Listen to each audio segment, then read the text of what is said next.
Hello बच्चों, कैसे हो? आपका स्वागत है त्रिपाण स्टडी सेंटर में। आज जो हम करने जा रहे हैं क्लास 12 एनआईएस बोर्ड का जो है ज्योग्राफी का चैप्टर। इसमें ज्योग्राफी का चैप्टर जो है चैप्टर नंबर 8 है, जिसमें आज हम करेंगे ocean submarine relief and water circulation, यानी महासागर अंत समुद्री उच्चवास तथा महासागरीय जल का परिसंचलन। ये टॉपिक कई मानने में कई क्लास के बच्चों को इंपॉर्टेंट रहेगा, चाहे सीबीएसई वाले बच्चे हों, चाहे एनआईएस बोर्ड वाले बच्चे हों, चाहे यूपी बिहार वाले बोर्ड के बच्चे हों, उनके लिए अत्यंत महत्वपूर्ण रहेगा अगर उनके सिलेबस में ये टॉपिक है तो। साथ में ये यूपीएससी एग्जाम के लिए भी इंपॉर्टेंट रहेगा और एसएससी एग्जाम के बच्चों के लिए भी ये वेरिफ अकाउंट के रूप में रहेगा।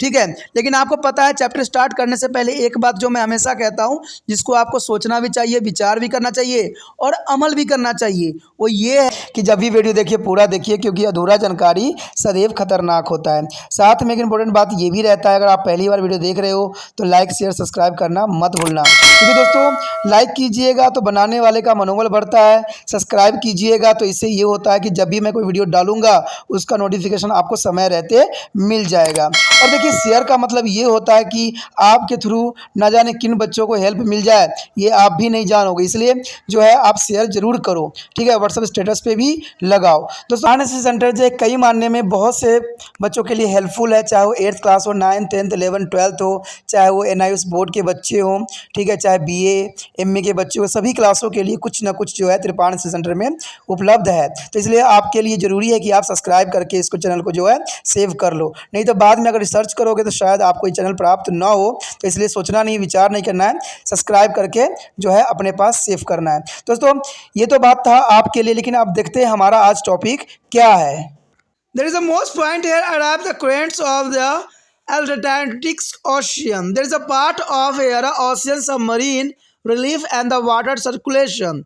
There is the most important currents of the Atlantic. There is the ocean. The north and south equator. There are two western moving currents, the northern and south equatorial current. Between this is equilateral current is a counter-equilateral current which is a flow from west to east. Right in the figure, and the counter current replace their water removal from to the eastern side of ocean by the north and south equilateral current. There is the most important. The south equilateral current is a bifurcate into the branches near to the Cap D, Shore, Royal, and the Brazil. Its the northern branch is joined to the northern equilateral current, and this combined current enter to the Caribbean Sea and the Gulf of the Mexico. Well, the remaining current is a passes along the eastern side of the West India of the Antilles and current. There is the most important here. The part of the current which is the enter the Gulf of Mexico and the come out from the Florida Strait and the join to the Antilles current. This combined current is a move along the southeastern coastal of USA.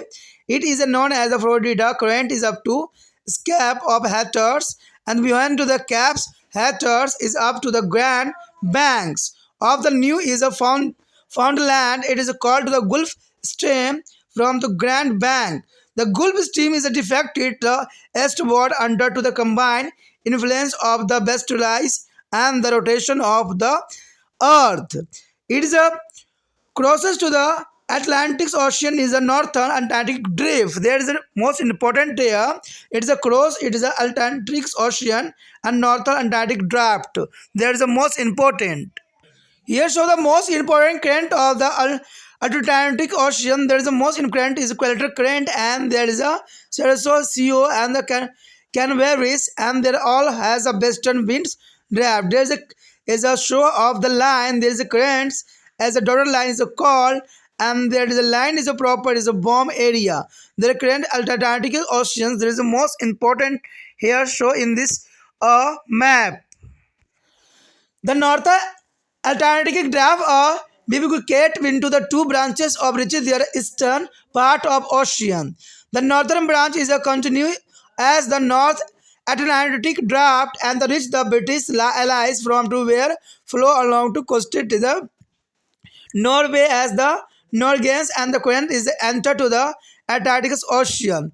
The southern branch of flow between the Spain and Azores Island as a called Canaries current, and this Canary current is finally join the northern equilateral current and completes.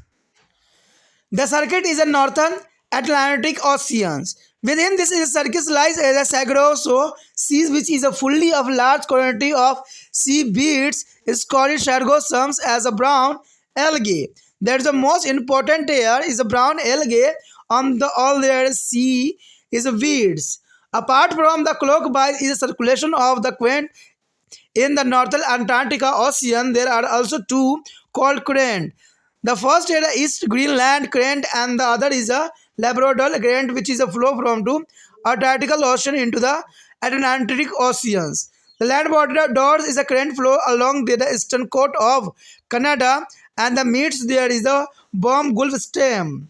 And the locality it is a figure and show the confluence of these two is currents. One is a cold and the other is a hot, produce fog around to the new found land and the make it is the most important fishing ground of the world. East Greenland is a current flow between to the ice land and the Greenland and the cool there is the northern Antarctica and drift at the point of their confluence. We have seen earlier that South Equator current is split into two branches near a Cape de Shore Rock and Brazil. The northern is a branch joined to the North Equator current, and whereas the southern branch is a turn south and flow along the eastern coastal to the South America as a Brazil current. At about the 35 degrees south latitude, the influence of the west lies and the rotation of the earth is a propel. There is a current eastward and the margle with their western wind is a draft. The near to the caps of a Good Hope there is South Antarctica current is diverted to the northernward as the call Bengulus and current is finally joined to the south equilateral current, the completing to the circuit. Another called current is known as the is a flank land and current flow along to the south eastern coastal of South America from south to the north. यहाँ पर जो हमारे समक्ष आया है अत्यंत महत्वपूर्ण chapter के जो है अत्यंत महत्वपूर्ण पॉइंट आया है अंटार्कटिका महासागर की धाराएं। देखिए अटलांटिका जो महासागर की धाराएं हैं उसका क्या यहाँ पर विशेषता है, तो इसी जो है विषय पे हम यहाँ पर चर्चा करने जा रहे हैं। कहते हैं विषमवर्त रेखाओं के उत्तर व दक्षिण दिशाओं में पश्चिम की जो और प्रभावित होने वाली दो धाराएं हैं, एक तो होती है उत्तर एवं दक्षिण जो है विषुववर्तीय धाराएं, यानी इसको दो भागों में बांटा गया है, उत्तरी और दक्षिणी। ठीक है, उत्तरी और दक्षिणी जो है विषुववर्तीय धाराएं में माना गया है और इन दोनों विषमताओं धाराओं के बीच पश्चिम से पूर्व की ओर जो है विरोधी विषुववर्तीय धाराएं बहती रहती है। जैसे चित्र में भी हम देखेंगे ये विरुद्ध धाराएं जो उत्तरी और दक्षिण जो है विषुववर्तीय धाराओं द्वारा महासागर के पूर्व में जो है हटाए गए जल की आपूर्ति करती है।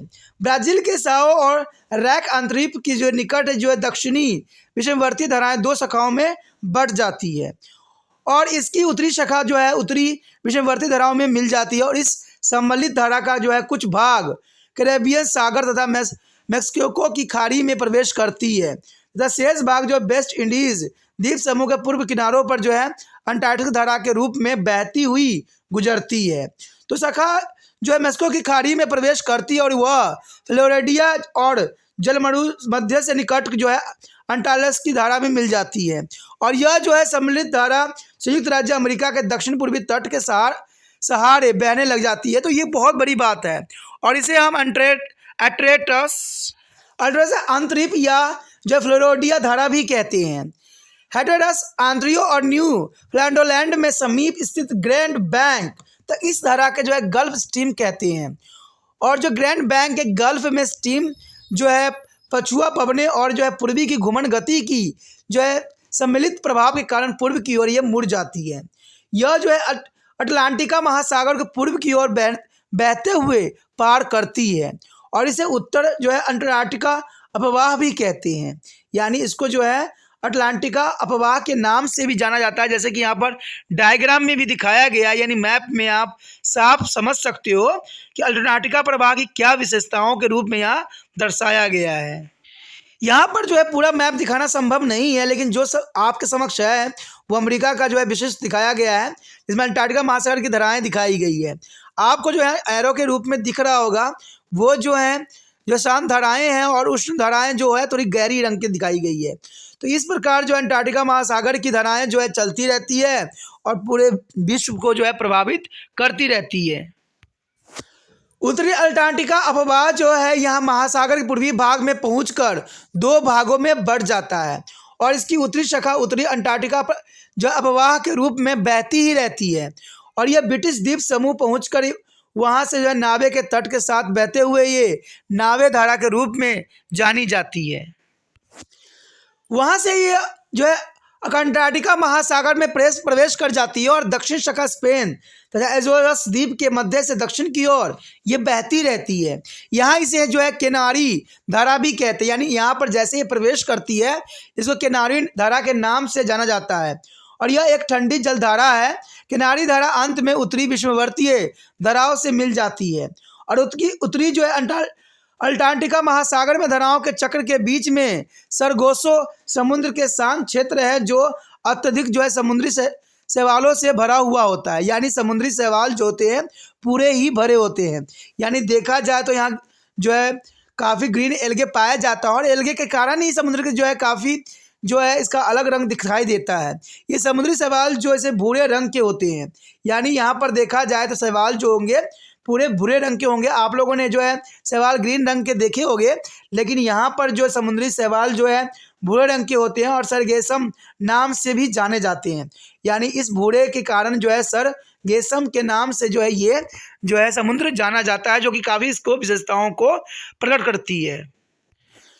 उत्तरी जो है अंटार्कटिका महासागर में धाराओं के दक्षिणवर्तीय परिसंचरण के अतिरिक्त दो ठंडी धाराएं भी इस महासागर में बहती है और ये जो है पूर्वी ग्रीनलैंड धारा तथा लैब्राडोर धारा है और ये धाराएं अंटार्कटिका महासागर से अंटार्कटिका महासागर में बहती है। देखिए अंटार्कटिका महासागर से अंटार्कटिका महासागर में जो है इसकी भाव दिशा है।